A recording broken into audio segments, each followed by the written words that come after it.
Before I get started with the new rain harvesting system that we're installing, I just want to take a moment to go over what we have now. So when we built the building, we built the roof, we had two choices. We could go with these integrated rain spout that are part of the roof, or we could just go with standard plastic. So standard plastic was like $400. The integrated steel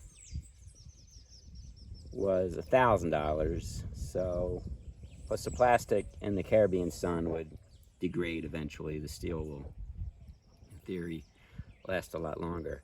The problem with the steel integrated is it's dead flat. There's no slope at all. So what happens is the gutter fills up and it overflows into the downspout right down here. So the big downside to this is there's always water in the gutter, which just ends up being a mosquito breeding ground, which is really bad. So on one end of the building is a downspout, and that downspout just goes into this 200-gallon tank, and then from the 200-gallon tank feeds over to a pump,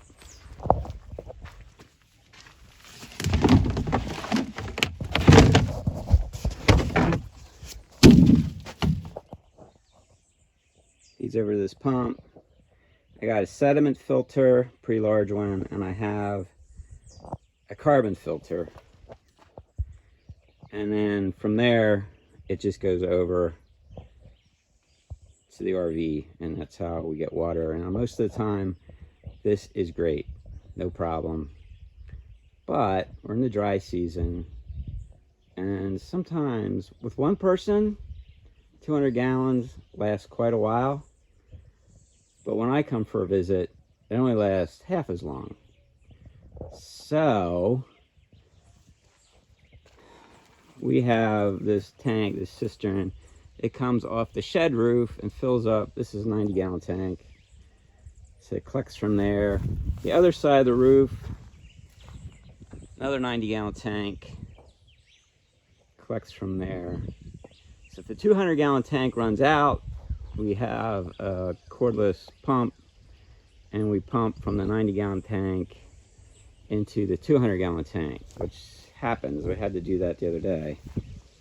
And we're running low on water because it hasn't rained, which is, again, not good. And then sometimes, if it doesn't rain for a long time, we completely run out of water, and we have to take one of these 90-gallon tanks to a stream, fill that up, and transfer it into the 200-gallon tank. So we're going to go over our solution to just basic lack of capacity. So that's what this video is about. Another thing about our 200-gallon collection tank is the gutter is basically, because there's always water in it, it's a festering swamp. So when it does rain, all that sludge and mosquito eggs and that make it through the fly screen end up in the tank. So we're constantly having to clean the tank. It's a real problem. All right, I don't know if you can see this or not, but there's a 1/4 inch of muck in this rain spout. And if we're gonna collect water, I need to get this out.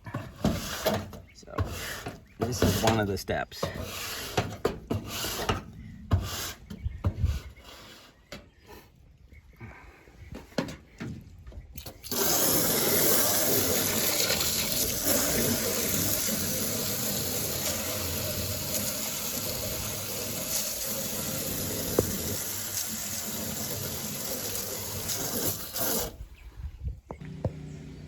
I'm near San Juan. It was like 2.5 hours to get here. This guy sells IBC totes, used IBC totes. And we're all loaded up, ready to go back to Jalco. I got some straps on there. I hope that holds pretty good. I think it will. I think we'll be good. But these are available all over the island. And the problem is, no one will tell you what was in them. And I didn't want to buy some that had like cleaning solution or some unknown chemical. So I couldn't get my thought together. These had hydrogen peroxide in them, which I'm okay with. Hydrogen peroxide is, I think, pretty harmless. So back to the finca. I took a 3-inch hole saw and made a hole in 3 different spots in the gutter, so there'd be multiple places for the water to drain out since the gutter's dead flat. And then I found these, the plumbing supply house. I'm not sure what they are or what they're supposed to be used for, but I thought they'd be perfect to put in my hole to make like just a little funnel. It has this threaded cap, so I guess it's some sort of a drain plug for maybe a 2-inch pipe.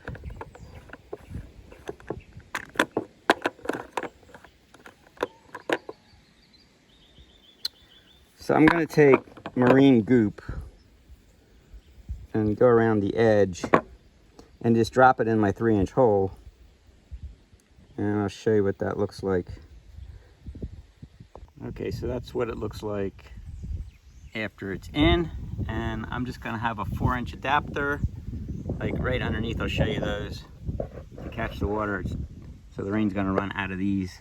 There's actually 4 spots, but the last one is a little different, and I'll show you what that's like.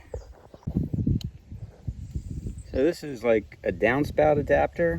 This is what you're supposed to use with this commercial spouting, but it takes a rectangular hole, and in my mind it was just easier to take a hole saw and drill 3-inch holes than it would be to come up here with an angle grinder and cut rectangular holes in like I did on this one originally. This is original, but this just drops in.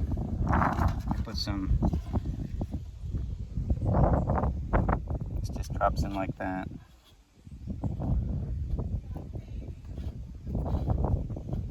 And it's a really nice fit, and it would be absolutely perfect if you were using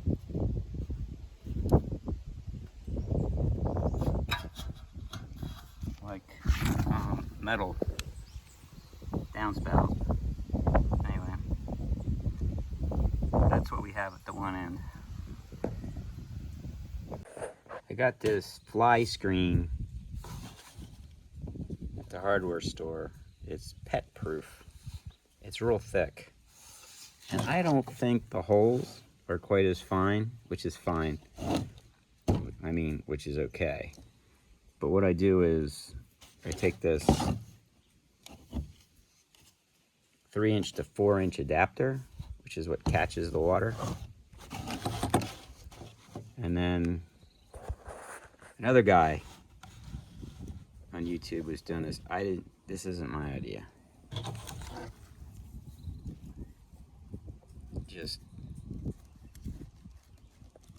Well, I can't do it one-handed. But I hose clamp that on and then cut off the excess. And that's my filter before it goes into the tote. And I think it'll work out really well. So if any leaves fall on the filter, they'll just dry up and just blow away. So I shouldn't have to clean them, but who knows. Of course, it hasn't rained in 2 weeks, but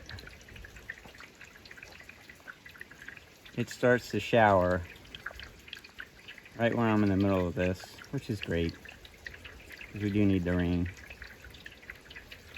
But here you get to see how it's collecting water.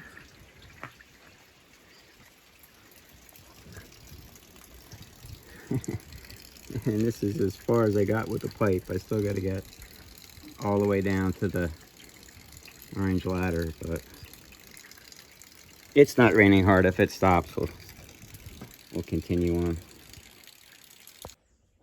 I got down to the end here, and this is the first flush I got off of Amazon. So the way it works is there's this ball, and the ball will float up and plug that off. And then the water will be diverted out here into the tank. So I need to put a piece of pipe down to hold the first flush, and then come out into the tank, and that's next. Like, that's what I like about the Spanish farm people. Okay, so I realized I put it on upside down. So the ball goes in here, blocks the first flush, and then is diverted to the tank. So I had to very quickly disassemble it and flip it over because I had it on upside down, but the glue hadn't quite set up, so I was able to get it apart. I just got the tanks set up and plumbed in, and it began to rain. So this is what we got. I got the first flush here. You can see it's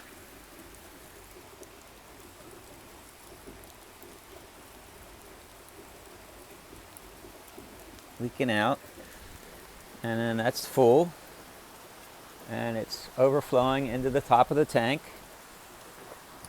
And I got this UV blanket for the tank so we don't get as much algae, and we're collecting water.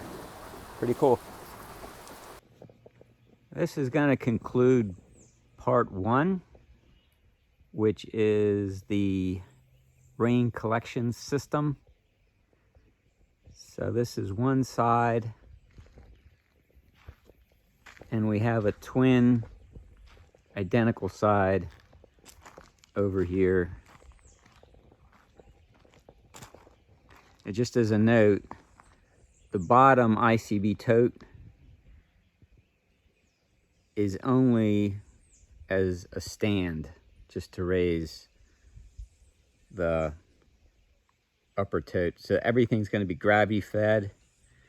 In order for that to work, I needed just a tote to raise the main collection tote. These two totes and the black covers will be tied together and feed a sand filter, which in turn will feed the main cistern, which will be two 2,000-gallon tanks, and that will be in the following video.